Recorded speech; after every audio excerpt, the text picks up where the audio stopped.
مجھے یہ بتائیے کہ قیام پاکستان کے وقت جو چیزیں مد نظر تھیں ان میں بھی یہی تھا. بانیان پاکستان کہتے تھے یہاں پر اسلامی لاس کا نفاذ ہوگا, یہاں پہ قرآن چلے گا, یہاں پہ سنت رسول صلی اللہ علیہ وآلہ وسلم چلے گی.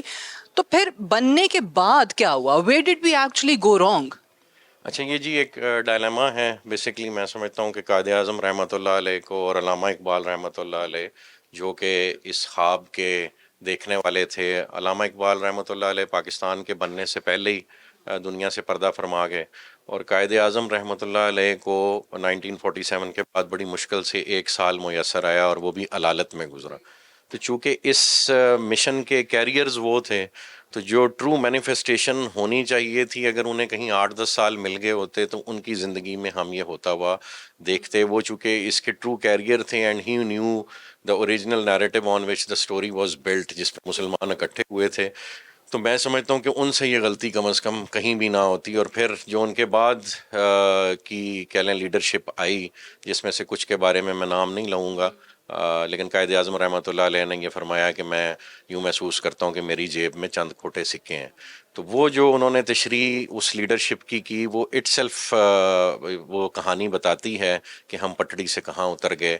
اور جس انگریز نے بظاہراً اپنی تنزلی کی صورت میں یا وہاں سے چلے جانے کی صورت میں، یا کئی لوگ کہتے ہیں کہ جی اس کی مہربانی ہے، جس بھی صورت میں وہ انگریز سمجھتا، اس نے اپنے کنیکشنز اس ملک میں لیڈرشپ سے قائم رکھے.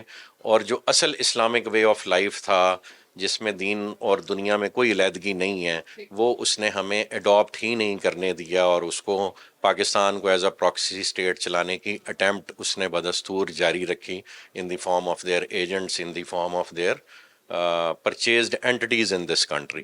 تو وہ تب سے لے کے اب تک کی جو کہانی ہے، وہ بیسیکلی اس سارے تسلسل کا ایک شاخسانہ ہے، جس کی وجہ سے ہم آج بھی اسلام سے دور کھڑے ہیں. اس میں بھی ایک اور چیز بڑی انفارچونیٹ ہے کہ آج بھی بہت ساری فورسز ایسی ہیں جو قائد اعظم کو بھی سیکولر پریزنٹ کرنے کی کوشش کرتی ہیں، اسپیشلی ٹو یوتھ. حالانکہ قائد اعظم کے سارے فرمودات بڑے کلیئر ہیں، جو کہتے تھے کہ طرز حکومت پاکستان میں کیا ہوگا، میں کون ہوتا ہوں بتانے والا، وہ تو قرآن نے بتا دیا. ایسے یہ جی انفارچونیٹ ہے، بلکہ یہ کم نہیں ہوا، یہ انفلکس بہت بڑھ گیا ہے. چونکہ اس میں پہلے تو شاید صرف یو کے انوالو تھا، اب امریکن فورسز، پھر اسرائیلی فورسز، تمام وہ ادارے انٹرنیشنل جو یہ سمجھتے ہیں کہ کسی بھی صورت میں اسلامک لا کی مینیفیسٹیشن کہیں بھی دنیا میں ہوئی، وہ بھلے افغانستان میں ہوئی، وہ پاکستان میں ہوئی، وہ ترکی میں ہوئی، انہوں نے اپنی طرف سے پاکستان کے بننے سے پہلے 1924 میں خلافت کو ختم کرنے کی جتنی بھی سازشیں کیں، ان کو انہوں نے انشور کیا they stay intact, and they spend a good amount of energy and resources ensuring کہ اسلام کہیں سے بھی دوبارہ جو ہے وہ سر نہ اٹھائے، اور اسٹیٹ سر نہ اٹھائے. تو ان کو مختلف فرقوں میں بانٹ کے رکھو، ان کو عبادات میں لگا کے رکھو.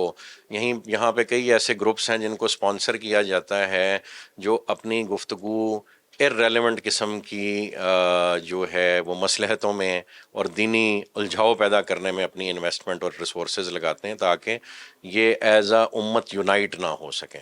تو بیسیکلی چونکہ دشمن نے اپنی اسٹریٹجی بہت امپروو کر دی ہے، مسلمانوں نے انفارچونیٹلی اس طرح سے اس یونٹی اور اس منظم طریقے سے اس ایجنڈے کے خلاف ایکٹیویٹی نہیں کی، اور اس کی بیسک وجہ یہ تھی کہ خلافت ختم ہو گئی.